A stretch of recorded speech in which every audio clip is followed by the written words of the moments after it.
She was letting the tour get on her nerves. There was no reason to suppose the child was in danger. No doubt she'd wandered down through the mist to a waiting parent.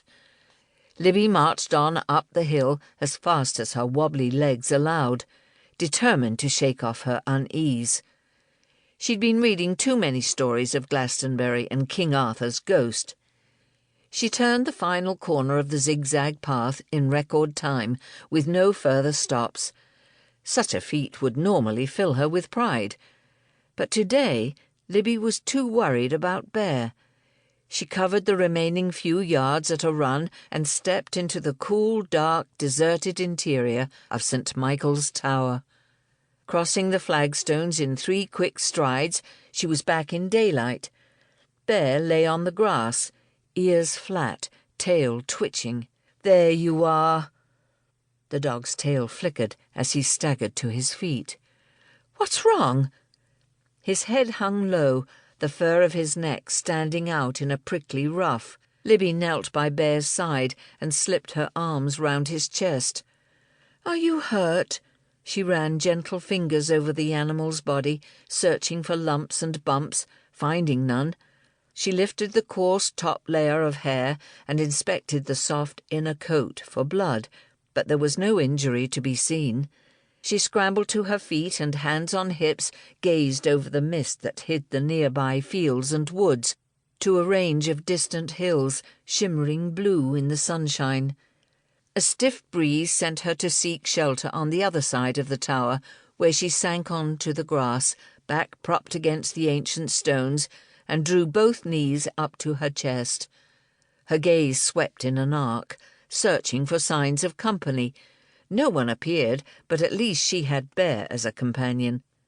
Libby pulled the huge animal close, glad of his earthy, doggy smell. "What happened, Bear? What frightened you?" She rubbed the dog's head. "This place gives me the creeps." Her right leg hurt. She shifted position, rubbing her calf, and searched in the grass, curious, expecting to find an abandoned shard of glass or the ring from a beer can. Instead, her fingers closed on one smooth, round pebble, then another. She searched until she uncovered a handful of muddy beads, joined by a length of rusty wire. Libby rubbed the stones, and the mud fell away, to reveal a necklace of even, smooth beads that glowed golden red, as radiant as the sunshine. Amber. Libby dropped them into her pocket and called to the dog. "Come on, Bear. Time to go." Listless, the dog plodded down the hill, staying close to Libby's side, tail tucked under his body. The mist still blocked their path, and Libby hesitated, reluctant to step back into the clammy white blanket. Bear whined.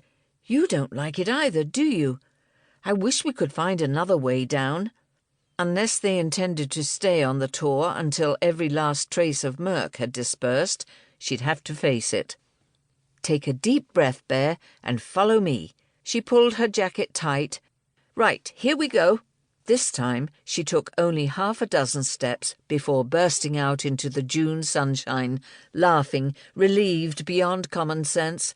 She reached over to pat the dog. "That wasn't so scary, was it?" Bear whined, shivering despite the warmth of the sun. He coughed. "You can't have caught a cold, not in just half an hour." The dog coughed once more and slowed his pace, struggling to keep up with Libby. Every few paces he stopped to sniff the ground. "Did you see something that frightened you?" Libby asked. "I can't take you back in this state. What will Max say? I only borrowed you because I wanted to stretch my legs and everyone else was busy." When she'd called to collect the dog early this morning, Libby found Max Ramshaw engaged in an animated phone conversation. He opened the door, grinned, winked, and gave a thumbs-up sign. By the time Libby finished snapping Bear's lead to his dog collar, Max was scribbling notes on a pad of paper. He'd taken early retirement from his banking career and now undertook consultancy on behalf of the government. Libby had only a vague idea what this meant. Max had a habit of avoiding her questions. To keep listening to this audiobook, I've left you a link in the description so you can do it, at no cost thanks to Audible's 30-day free trial.